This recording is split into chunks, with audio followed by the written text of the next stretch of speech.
Hello, hello, fellow travelers.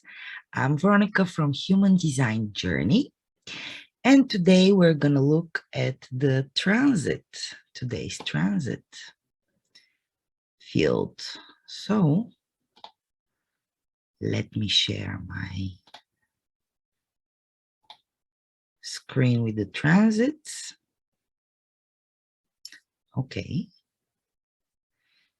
So we see here today, it's a projector day, a mental projector. We have the sun, which entered the 24th gate, the gate of realization, the gate of return and rationalization, which basically means the gate of thinking, the thinker.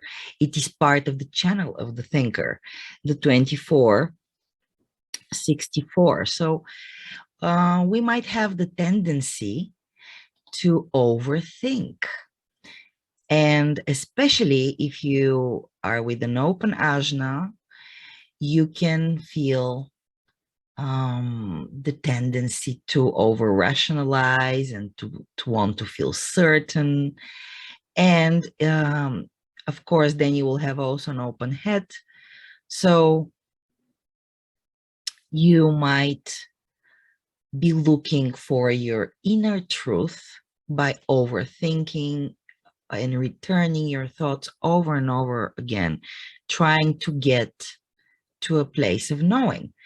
And without knowing what is worth knowing or what is knowable, because there are some truths which are unknowable, we don't have access to them. And imagine with this gate, the 24th, it's inspiration, mental pressure, doubt, confusion, and questions are pointing to it, to thoughts, answers, opinions, insights, ideas, and eventually conceptualizing through the 43rd gate and to the 23rd gate, which is basically almost the entire stream of knowing with the channel of structuring and the gate of rationalization, looking at the 61st gate, looking for knowing, looking for awareness, and looking for the inner truth. So this channel can make people go crazy, returning over and over and over to the same unsolvable mystery. So it's very important to see whether you're responding to the correct inspirations around you, because there is a tendency in the air to be open to any kind of inspiration. And also don't forget that only 30% have defined heads, knowing what to think, and people with open heads and open ajnas can feel empowered to overthink things. And especially we have the 24th gate in the first line, the sin of omission, transformation that requires retrogressive periods before renewal can take place. This means that we have to spend time alone and to leave it, to let go of this overthinking. It's in the exaltation, the will to triumph, and in this case, the faith that the end justifies the means. But does it really justify the means? This is what your strategy and authority is here to tell you. Is this the correct inspiration that demands a reassessment of past thinking before a rational concept can be established, or not? We have here the sin of omission. You can miss things. And before the rationalization comes out on the other side as an expression and as awareness, it can take time.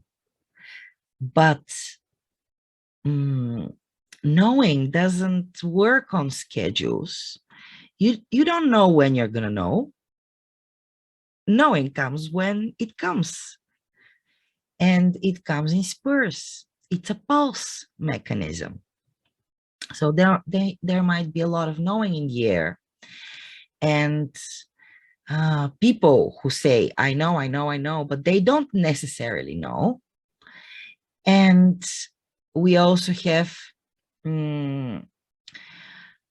Mercury in gate 8, line 5th, holding together the gate of contribution in the line of the Dharma. Holding together does not exclude eventual separation. Successful union after a proper term will encourage separation. The fledgling, once mature, is expected to leave the nest. This is right action which does not harm the integrity of the union. The teacher contribution is part of a process of sharing that accepts and expects limitation exemplified in teaching. Or the other side,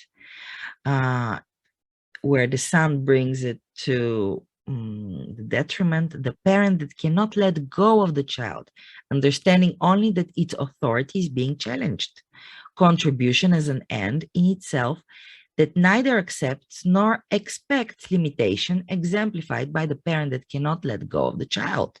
So on one hand, we have those realizations, rationalizing, inner knowing, and coming out through the channel of structuring to the gate of splitting apart, which as a second half of the day will be in the line of fragmentation. So this will be our perspective.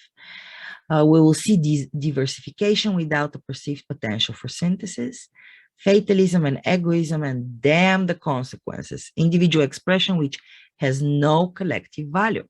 So we can express something we know, and it might not have any collective value.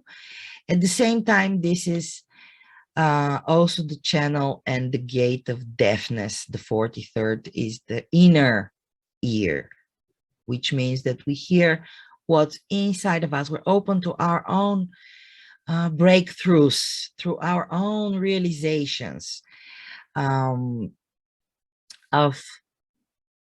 our own rationalizations. And if we look at the I Ching, gate 24, I'm talking about the Rave I Ching, the natural and spontaneous process of transmission and renewal. So it's a spontaneous, natural process. There's nothing you can do to force the timing of when you're going to have those insights. And being deaf to the other, with so much individual energy, we might have trouble understanding each other. We might have trouble explaining ourselves. This is also the channel of explanation, where it's genius to freak. People, when you're able to explain your own truth, to explain your inner knowing, you might look like a real genius to people. But when you're not able to explain yourself, people might find you a freak with your unusual perspective, which reflects an ability to hold to your own point of view at times of the exclusion of hearing or being affected by what others have to say about your ideas. So you might be thinking that you know, and repeating, yes, I know this, I know this. And people around you might think that they know, but, you know, sometimes they do, sometimes they don't know. So when expression in this channel is grasped by the other successfully, then this channel really succeeded in mutating the other, structuring. Here we have speech skills and patience to reach the audience. And because it's a projector channel, it's a patience to wait for recognition before you talk in front of your audience. But if you're in a hurry, open route to express your inner knowing, not in the right timing, not knowing how to behave, what is healthy for you, whether you're not overdoing it, and forcing it, putting it, willing it, forcing it, avoiding confrontation of the waiting, for instance, or the truth, and just speaking out like a verbal gunslinger and not being able to reach your audience, not being able to go through this rationalization, bring it out of your conceptual thinking into the world by communicating it out, by manifesting it, the speech.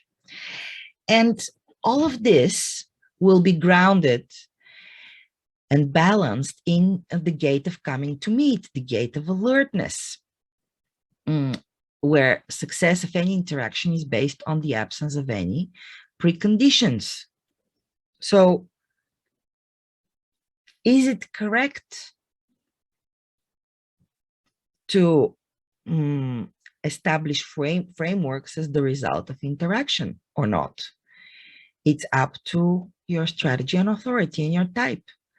Do you wait to get an invitation? Do you wait to respond?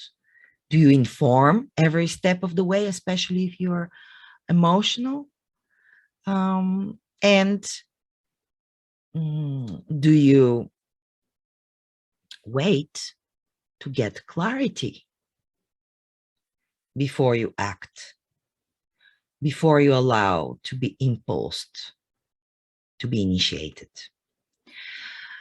Our perspective, what we see, as I already mentioned, it is the gate of assimilation, diversification without the perceived potential for synthesis, fatalism and egoism, and damn the consequences, atheism and paranoia on the other side, individual expression which engenders isolation and fear.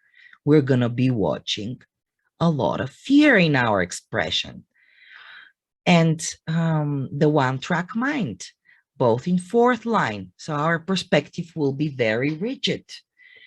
If we allow for the outside forces to rule our expression, instead of leave our natural time to come, our natural clarity to come before we express our inner knowing, if there is such, and if we are invited. Otherwise, we have the over-reliance and the stubborn obsession with one's mental abilities in the face of recurring obstacles.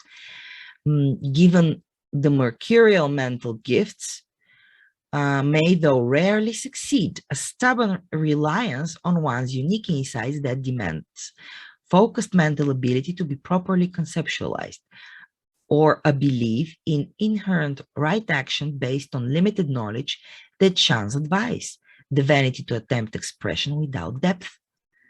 So this is what we're going to see happening in our environment. And we will see how people will be expressing themselves without the proper depth of understanding, with a lot of stubbornness, in sharing one's unique insights without being invited, most probably, because that's what the not self world will do. And what will our mind focus be the whole time? It will be, our driving force will be in the line of warning of gate 21, biting through the gate of the hunter, huntress, an inherent peacefulness that all too often turns a necessary warning into a plea, a lack of will that is forced to ask for respect. So our focus and our driving force in the forces around us will be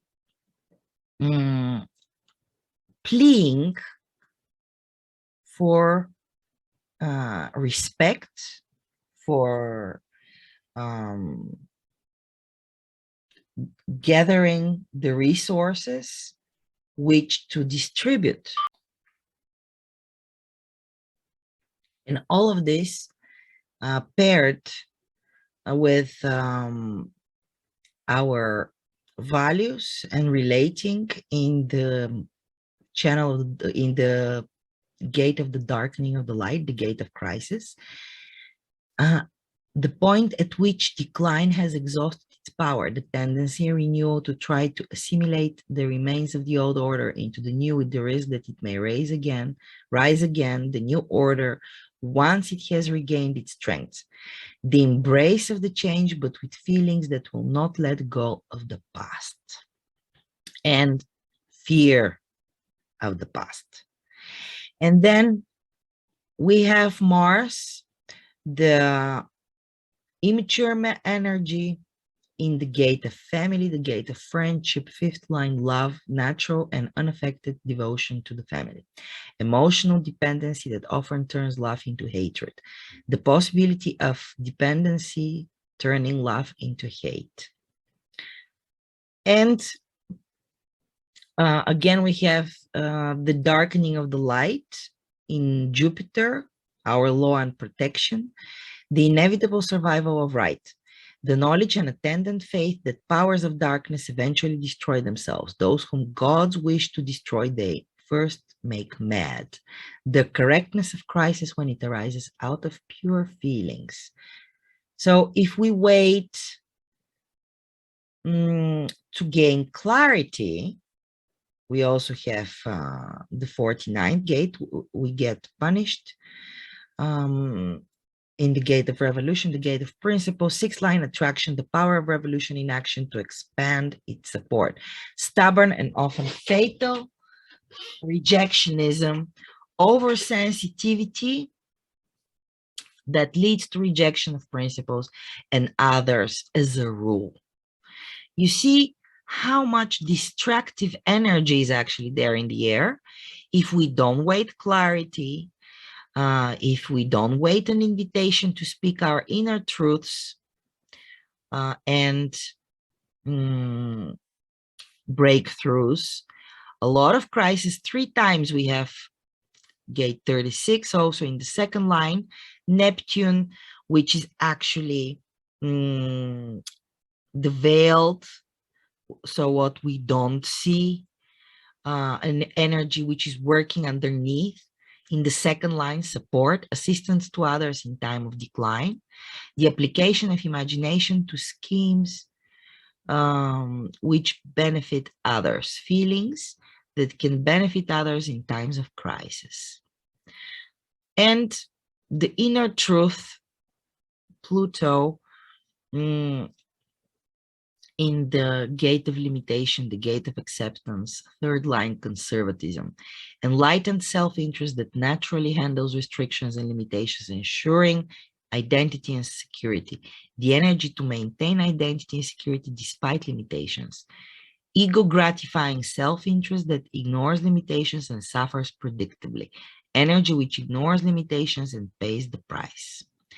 So if we do not wait and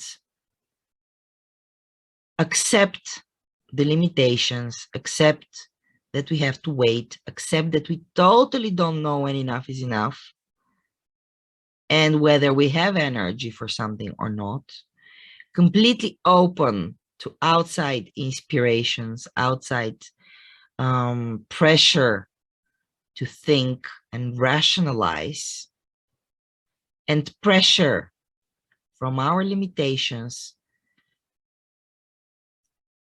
in fueling so much crisis which is going on, and their natural and unaffected devotion to the family, emotional dependency that often turns love into hatred. loving to hatred, and wanting willfully to distribute the resources the way we want, can all lead to a big, big, big mess. So, fellow travelers, this will be the weather today. And the planets are here to bring the bigger picture, but it's only the reflector who is here to work really with the program. For the rest of us, the program brings in energies which will eventually combine with our own expression, our own innate characteristics to form pressures under which we can eventually go to our not self mind and act upon not self thoughts in our own openness or in our definition. Doesn't matter. It's all a matter of being authentic, being centered to who we really are and in tune with the melody, because planets are the bigger melody, the orchestra, and we ourselves are our own instrument, our body, which will be in tune with the whole celestial concert only if we're in tune with ourselves. Enjoy the day. Enjoy the transit. It can be a little bit melancholic, but hey, that's not to be a punishment. Sometimes melancholy can be so beautiful and so unique, bringing us close to our inner knowing, expression, and breakthroughs. Bye, my fellow travelers. Till the next time. Enjoy the journey.